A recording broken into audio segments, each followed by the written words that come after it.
Hello दोस्तों, मैं आपका दोस्त आपका होस्ट सक्षम वर्मा स्वागत करता हूँ फैक्चर रिव्यू सेक्शन में। आपको पता है हम सभी लोग रात में एक फिल्म देखते हैं, बस फर्क इतना है कि वो फिल्म हमारे दिमाग में चल रही होती है। जी हाँ, मतलब कि हमारे सपने हैं। चलिए आज बात करते हैं सपनों के बारे में। ये फैक्ट्स को जानने से पहले आप लोगों को पता होना चाहिए कि ड्रीम्स क्यों आते हैं। चलिए मैं आपको बताता हूँ ड्रीम्स आते क्यों हैं आखिरकार। हमें सपने तब आते हैं जब हम डीप स्लीप के स्टेज से रैपिड आई मूवमेंट के स्टेज पे पहुंचते हैं। इसमें हमारे ब्रेन की एक्टिविटी और बढ़ जाती है। इससे हमारा ब्रेन और तेज़ी से काम करने लगता है और वो सारी चीज़ें रिकॉल करने लगता है जो हमारी डेली लाइफ से एक्सपीरियंस में होती है, चाहे वो हमारे थॉट्स हो या कोई ऐसा एक्सपीरियंस हुआ हो जिसको हम सोचते रहते हैं। चलिए बात करते हैं फैक्ट नंबर 1 के बारे में, ड्रीम्स एंड रियलिटी कनेक्शन। क्या कभी आपने सोचा है जो चीज़ें हम दिन में सोचते हैं वही हमारे सपनों में क्यों आती हैं? फॉर एग्जाम्पल, एग्ज़ाम के टाइम बहुत सी टेंशन होती है और उस दौरान हमें सपना आता है कि हमारा पेपर छूट गया या कुछ ऐसा पेपर में आ गया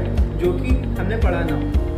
बात करते हैं फैक्ट नंबर 2 के बारे में। आपने ये तो आपके साथ होता ही होगा कि आप एक ही सपने में एक ही दिन में पता नहीं ना जाने कितनी चीज़ें कर चुके होते हैं, जैसे कि किसी दूसरे देश घूम के आ चुके होते हैं या कहीं और होके आ चुके होते हैं। लेकिन आपको असल में पता है ये जो ड्रीम्स होते हैं हमारे, वो हमें मुश्किल से 5 से 20 मिनट तक की आते हैं। बात करते हैं फैक्ट नंबर 3 के बारे में।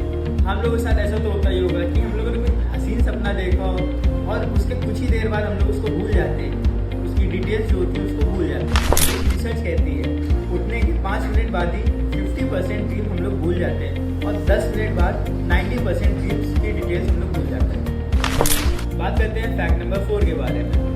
आपको बताना चाहूँगा सबसे कॉमन जो ड्रीम्स होते हैं वो हमारे इमोशन से रिलेटेड और इमोशन से कनेक्टेड होते हैं। यानी मोस्ट ऑफ द टाइम्स ऐसे ड्रीम्स आते हैं जिनको देखकर हम या तो खुश हो जाते हैं या तो कुछ ऐसी एंग्जाइटी वगैरह हो जाती है जिसकी वजह से हम परेशान हो जाते हैं। ये ड्रीम्स एंड रियलिटी कनेक्शन की वजह से होता है। चलिए बात करते हैं फैक्ट नंबर 5 के बारे में। अब आप ये सोचेंगे कि जो लोग देख नहीं पाते हैं वो कैसे ड्रीम्स देखते होंगे। मैं आपको बताता हूँ, जो लोग देख नहीं पाते हैं वो अपने सपनों में आवाज़ और स्वाद को महसूस करते हैं। हाँ तो दोस्तों, आज के लिए बस इतना ही। आपको अगर कोई फैक्ट्स पसंद आया हो तो मुझे कमेंट में ज़रूर बताएं और आपके पास कोई ऐसा फैक्ट्स हो जो मुझे ना पता हो प्लीज़ मुझे बताएं। Thank you so much. Channel को सब्सक्राइब और वीडियो को लाइक करना मत भूलिए। Till then press the bell icon for more updates.